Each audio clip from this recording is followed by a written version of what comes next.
Hello everyone, আশা করছি আপনারা সবাই খুব ভালো আছেন। ইলিশ মাছ আশা করি আমাদের মতো বাঙালি সবারই পছন্দ, আমারই ভীষণ পছন্দ। তো ইলিশ মাছ সবসময় আসলে খাওয়া হয় না, কারণ এখন হচ্ছে ইলিশ মাছ অনেক বেশি এক্সপেন্সিভ হয়ে গিয়েছে ধরাছোঁয়ার বাইরে। তো এই যে এখানে 1 কেজির বেশি একটা ইলিশ মাছ আপনাদের দাদাভাই অফিস থেকে আসার সময় নিয়ে এসেছিল।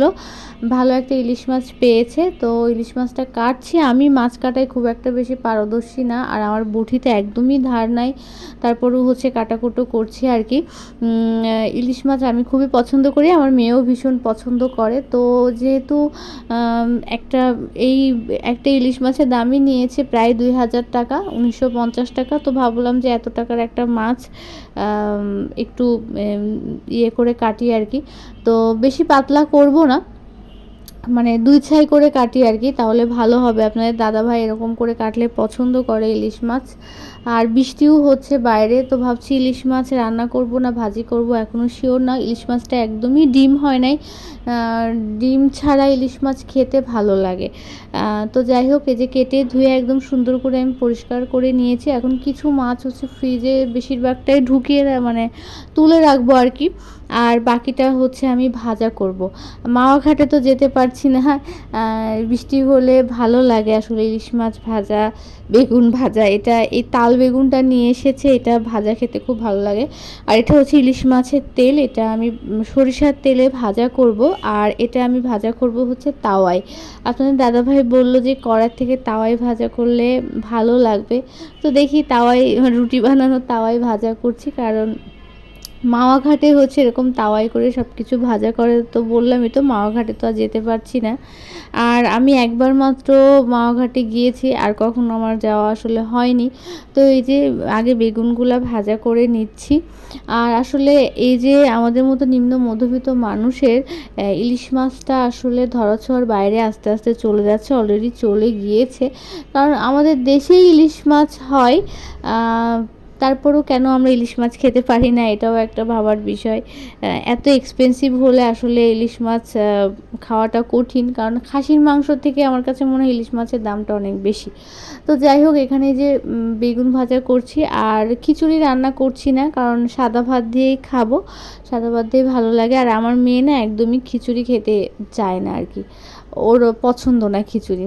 কিন্তু আপনাদের দাদা ভাইয়ের অনেক বেশি পছন্দ, একবার বলেছিল খিচুড়ি রান্না করো, কিন্তু বললাম যে না, আজকে সাদা ভাত দিয়ে খাবো। তো এই যে বেগুন ভাজাগুলো সুন্দর করে লবণ হলুদ মাখিয়ে নিয়েছিলাম, এই যেভাবে একটু বেশি করে ভাজছি। আমি একটু বেগুন ভাজাটা একটু লাল লাল না হলে আমার ভালো লাগে না।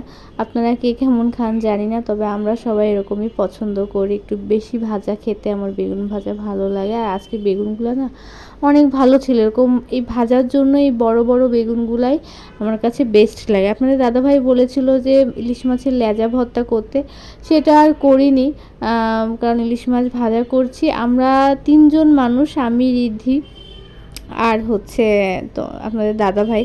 তো 3জন মানুষের জন্য এই 5 পিস মাছ ভাজা করছি, এটাই আমাদের হয়ে যাবে আর কি। এক একজন, আমি 1 পিস হয়তো বা খাবো, বা 2 পিস খাবো, ঠিক নাই আর কি, কে কেমন খায়। আর সাথে হচ্ছে মুসুরির ডাল ছিল, খুব ভালো লেগেছে খেতে। আর গত দিনের মুরগির মাংস ছিল, সেটাও আমি গরম করেছিলাম। সব মিলেমিশে আজকে রাতের খাবারটা ভীষণ ভালো হয়েছিল। আর রিদ্ধিকে যে মাছই আমি খাওয়াই না কেন, ও সেই মাছটাকে ইলিশ মাছ ভাবে, এবং সেটা বলে ওকে খাওয়াতে হয়। ওর কাছে ও তো টেস্ট এখন ওইভাবে বুঝে মনে রাখতে পারে না, এই কারণে যে মাছই খাওয়াই সেটাই ইলিশ মাছ।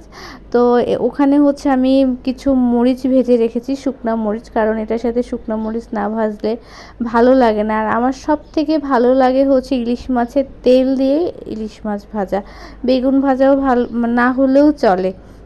তো এই যে রান্নাবান্না হয়ে গিয়েছে, দেখুন কত সুন্দর লাগছে, দেখেই কিন্তু লোভ লাগছে। আপনাদের লাগছে কিনা জানি না, আমি তো পরে ভয়েস ওভার দিচ্ছি, মনে হচ্ছে আবার ভেজে খাবো, এই আর কি। আর এখানে যে গরম গরম ভাত বাড়ছি, আর এখন হচ্ছে সবার জন্যই খাবারটা দিব। আমার মেয়েকে খাওয়াবো, আমি খাবো, আপনাদের দাদাভাই খাবে, তিনজন মিলে একসাথে নিচে বসে খাই। আমাদের কিন্তু ডাইনিং টেবিল আছে, কিন্তু আমরা নিচে বসেই খাবার খেতে পছন্দ করি। আমার কাছে ভালো লাগে টিভি দেখতে দেখতে, এইভাবেই আসলে খাওয়ার অভ্যাসটা হয়েছে। আর শুধুমাত্র দুপুরবেলা খাওয়া হয়। তো দেখুন যে ইলিশ মাছের তেলটা দিয়ে দিচ্ছি। এখন হচ্ছে আমার বুড়িটাকে খাওয়াবো, তারপরে হচ্ছে আমরা খাবো। সবাই ভালো থাকবেন, সুস্থ থাকবেন।